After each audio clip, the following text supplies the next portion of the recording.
Welcome back to Vault of Anime, where today we're counting down the top 10 most useless anime characters of all time. Some of these picks might hurt, but hey, somebody had to say it. Starting off at number 10, we have Daki from Demon Slayer. Despite holding the prestigious title of upper rank 6 demon, Daki is easily one of the most disappointing villains in the series. For all her arrogance and trash talk, she's completely useless without her brother Jutaro backing her up.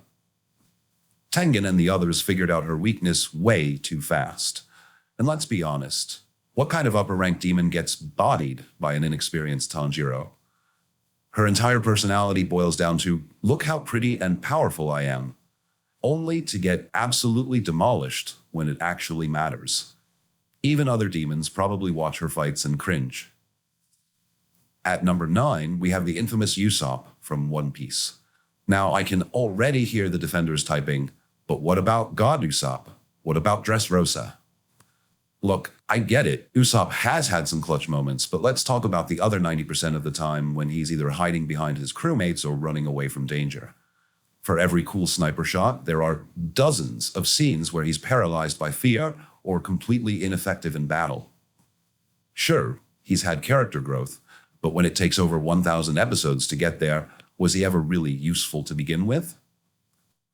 Number 8 on our list is Ochako Uraraka from My Hero Academia.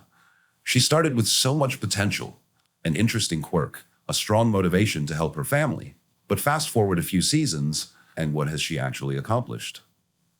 Her character has basically been reduced to girl who has a crush on Deku. While her classmates are getting power-ups and major story arcs, Uraraka is just there. Her gravity powers have potential, but they're rarely used in game-changing ways. It feels like the writers just forgot what to do with her.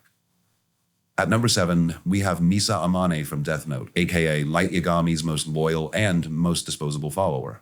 Misa has everything: beauty, fame, 2 Shinigami simping for her, and her own Death Note. But despite all that, she contributes nothing to Light's master plan except making reckless decisions and getting manipulated like a puppet on strings. She has the perfect setup to be an interesting character, but instead she's reduced to Kira's number 1 fangirl. If wasted potential was a person, it would be Misa Amane. Number 6, Kasumi Miwa from Jujutsu Kaisen. Listen, she's nice. She's hardworking. She wants to be useful. But she literally calls herself useless, and the series does not disagree. In a world where people are dropping massive domain expansions and summoning ancient gods, Miwa is just swinging a regular sword and hoping for the best. We respect her effort, but effort doesn't make you useful. Halfway through at number 5 is Moomin Rider from One Punch Man. Now, I know people love this guy for his heart, but let's be real. In a world full of god-tier heroes and city-destroying monsters, what good is a guy on a bicycle?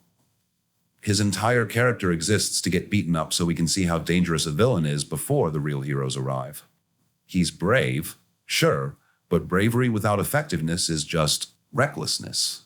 Even his most famous moment against the Deep Sea King was just a heroic delay before Saitama showed up. The show paints him as inspirational, but has his inspiration ever changed the outcome of a fight? No. At number 4, we have Sasha Brass from Attack on Titan, better known as the Potato Girl. In a series filled with characters making difficult choices and driving the plot forward, Sasha's main focus is food.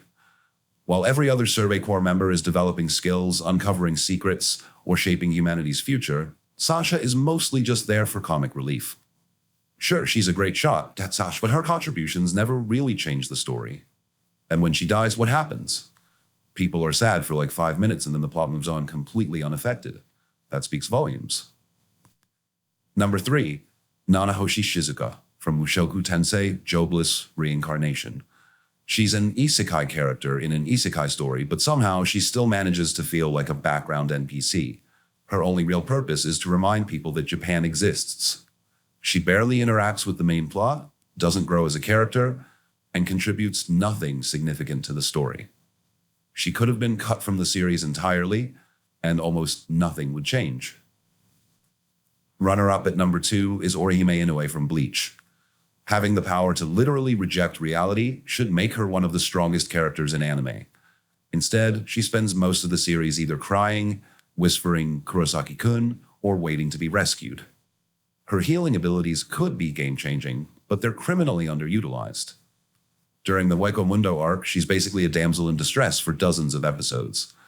Even when she does use her powers, they're inconsistently effective based on whatever the plot needs. Godlike abilities, zero impact. And finally, our number one most useless anime character of all time, Sakura Haruno from Naruto. Was there ever any doubt? Despite being part of Team 7 alongside literal reincarnations of demigods, Sakura's contributions to the story are laughably small. Remember when she boldly declared that she had finally caught up to Naruto and Sasuke, only to immediately need rescuing? Or how about that cringeworthy fake love confession to Naruto that fooled absolutely no one? Even after training with a legendary Sannin, she remains largely irrelevant in major battles. Sure, she became a skilled medical ninja, but in a world where people can summon giant monsters and shoot lasers from their hands, healing people is like being the guy handing out water bottles at a marathon. Necessary, but not impressive.